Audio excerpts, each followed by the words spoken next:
Hujambo na karibu tena, tuendelee kuhabarisha na taarifa mbalimbali. Pasina shaka upo salama kabisa. Habari ambayo imetufikia ni tukio la kuvamiwa nyumbani kwa mwanaharakati na mwanachama wa Chama cha Demokrasia na Maendeleo Chadema, Mdude Nyagali, ambaye amevamiwa nyumbani kwake na watu waliojitambulisha kama ni askari wa jeshi la polisi usiku wa kuamkia leo.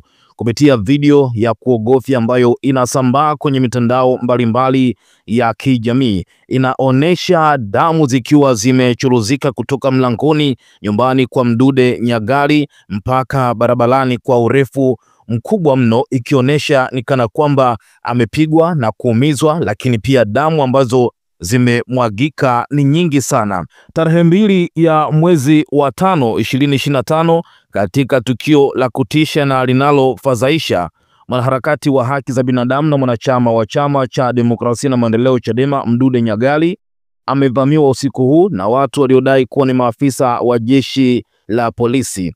Kwa mujibu wa mashuhuda, watu hao walivunja mlango wa nyumba yake kwa nguvu, wakamkamata, wakampiga kwa ukatili mkubwa kiasi cha kuvuja damu nyingi na kisha kutoweka naye kusikojulikana. Tukio hili linaibua wasiwasi mkubwa kuhusu matumizi ya nguvu kupita kiasi, ukiukwaji wa haki za binadamu na uwezekano wa vitendo vya kinyume cha sheria kufanywa kwa kivuli cha mamlaka ya dola. Hadi sasa haijajulikana alipo wala hali yake ya kiafya. Familia yake, wanaharakati wenzake na umma kwa ujumla wana hofu kubwa kuhusu usalama wake.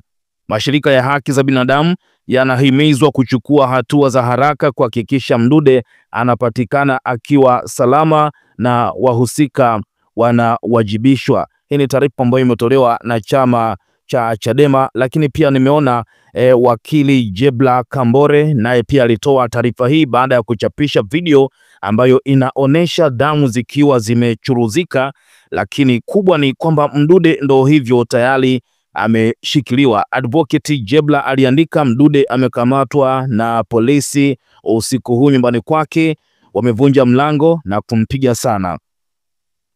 Kwa kuwa tumeamua kuwakabidhi watu wa aina hii bunduki, basi matokeo yake ndo haya.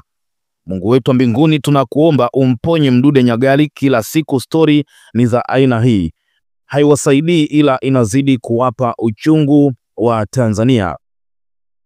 Nimejaribu pia kupitia katika peji na mitandao mbalimbali ya Mdude Nyagali kwa lengo la kuangalia mara ya mwisho alichapisha taarifa gani kupitia mitandao yake ya kijamii. Kama unavyo fahamu ni kwamba mara nyingi sana kukamatwa kwa wanaharakati kama hawa, utakuta kesi ambayo mtu anakutana nayo, basi utakuta ni kesi ya uchochezi, taarifa za uongo au makosa ya kimtandao. Kwa hiyo huenda kuna kitu labda alikiandika kupitia mitandao yake kijamii ambacho kimepelekea kukamatwa. Lakini pia viongozi wa Chadema wanasema nini? Lakini pia tumeona rais wa chama cha wanasheria Tanganyika Boniface Mwabukusi pia akiandika kuhusu kuchukuliwa kwa Mdude Nyagali na askari wa jeshi la polisi kama taarifa zinavyodai, lakini pia kama jinsi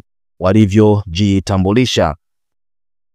Ukipita katika akaunti ya Mdude, kama nilivyokuambia, mara nyingi sana inategemeana na kitu gani ambacho maybe alikichapisha kupitia mitandao ya kijamii. Taarifa ambayo inasambaa ni kukamatwa na watu ambao wamejitambulisha kama ni jeshi la polisi. Sasa Mdude kwa siku ya jana, kufuatia tukio la kupigwa la kuvamiwa kwa Padri Kitima, alichapisha taarifa nyingi sana kupitia mitandao yake mbalimbali. Alichapisha taarifa mbalimbali kupitia mitandao yake ya kijamii. Sasa nataka tupitie hizi posti kama 6 za mwisho, halafu maybe unaweza kupata picha ya Mdude kuchukuliwa nyumbani kwake. Tukianza na hii posti ambayo alikuwa ameiandika moja kwa moja akiwatarget jeshi la polisi mkoa wa Mbeya, na aliandika kabisa kwamba jeshi la polisi wanamtafuta. Yaani wamekuwa kifuatilia sana nyumba ambayo anaishi Mdude. Aliandika kwamba jeshi la polisi mkoa wa Mbeya wanatafuta nyumba ninayoishi, sijui wanataka kuja kutambika au kuniteka. Wamemwambia mmoja wa wanachama wetu kwamba tunaomba utuoneshe nyumba tu anayoishi Mdude, tutakupa pesa. Alipouliza anakosa gani, wamekwepa kusema. Yaani wamefikia hatua ya kutoa rushwa ili waoneshwe ninapoishi. Namba zangu za simu ziko ofisi ya RPC na RCO Mbeya. Wao kama wanaona kuna tuhuma zidi yangu, si wanipigie niende? Kwa nini wananiwinda na kunivizia? Kama lengo lao ni kuniteka, na wapia mbele za Mungu watatangulia kabla yangu. Hata hivyo, nimemwambia aliyenipa taarifa anitumie namba ya huyo askari nimpigie simu mwenyewe moja kwa moja. Mdude Nyagari 7/70 sumu ya nyigu. Kama unavyoona, hiki ndicho kitu ambacho alikuwa amekiandika hapa Mdude siku moja kabla, baada ya kupenyezewa taarifa ya kwamba kuna watu ambao wanamtafuta na wameomba waoneshwe nyumba ya Mdude, na akaandika hapa jambo hilo. Lakini posti ya pili, ukiachana na hii, alikuja kuchapisha taarifa za viongozi wa Chadema pamoja na wanachama wa Chadema ambao walishambuliwa siku ya tarehe 24 mwezi wa 4 2025, siku ambayo kesi ya Tundu Lissu ilikuwa inaitishwa mahakamani. Ameandika kwamba utekaji na ukamataji holela wa wapinzani hauwezi kutunyamazisha kupaza sauti kwa unyama huu uliofanywa na polisi. Mateso ambayo polisi wanatupa ni ya muda tu, kwa kuwa mwaka huu kuna mabadiliko makubwa ya kiserikali. Tutakuwa na serikali mpya na kila askari kuanzia ngazi ya chini hadi juu atawajibika kwa kadri ya matendo yake ya jinai.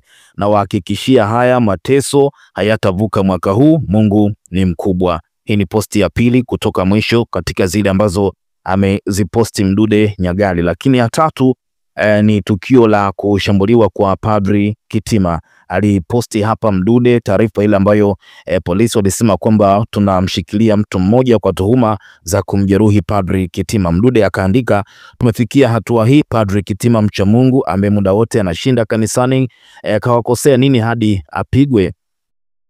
Kwa nini tusiamini kwamba Padri Kitima amepigwa kwa sababu za kisiasa? Mene Tekeli na Peresi kuna karibia kucha, soon tutaenda kushinda. Hii ni posti ya tatu kutoka mwisho. Lakini posti ya 4 kutoka mwisho aliposti nani mwenye ujasiri wa kufanya tukio hili la kuvamia na kumpiga Padri Kitima tena mbele ya watu kwenye maeneo ya TEC Kurasini. Unajua, siku zote ukimwona mbuzi juu ya mti ujue kapandishwa. Nani huyu yuko nyuma ya tukio la kumvamia na kumpiga Padri Kitima? Kwa nini apigwe siku 2 baada ya kukemea mambo ya hovyo yanayofanywa na watawala? Mmefikia hatua ya kushambulia kanisa. Mene Tekeli na Peresi. Ilikuwa ni posti ya 4. Lakini ya 5, Mdude aliweka taarifa ya jeshi la polisi hapa na kuichambua, akasema jeshi la polisi limekaa kishabiki sana. Ukisoma hii press release walioitoa kwa umma, wanadai Padri Kitima ameshambuliwa akiwa anapata kinywaji. Kantini hiyo ya TEC kuna vyakula pia, lakini kwa nini wameandika alienda kupata kinywaji na sio chakula? Lengo lao ni nini hapa? Kwamba wanataka kumaanisha kupigwa kwake kumetokea kwenye unywaji. Ndio maana kila siku na sisitiza hili jeshi linahitaji overhaul. Lakini pia posti ya 5 kutoka ya 6, sinki ya 6 kutoka mwisho, aliandika kama polisi wanapotosha, ni wazi kwamba umepata taarifa hii kupitia chanzo kingine na sio kanisa ambalo lilikuwa na watu katika ofisi hizo za TEC. Sasa Mulilo na jeshi la polisi, mtuambie taarifa za Padri Kitima kupata kinywaji na kwenda Maliwato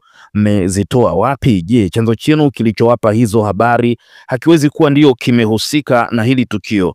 Kwa nini pia hamkutaka kupata taarifa kwa kanisa ambao ndio wahanga katika eneo lao, na badala yake mkatoa taarifa kwenye chanzo chenu kingine? Nina mashaka kwamba hata mliyemkamata inaweza kuwa ni Zuga, that is unprofessional. Lakini hii alichapisha taarifa ambayo Rais TEC asimulia shambulio la Padri Kitima, awapinga polisi.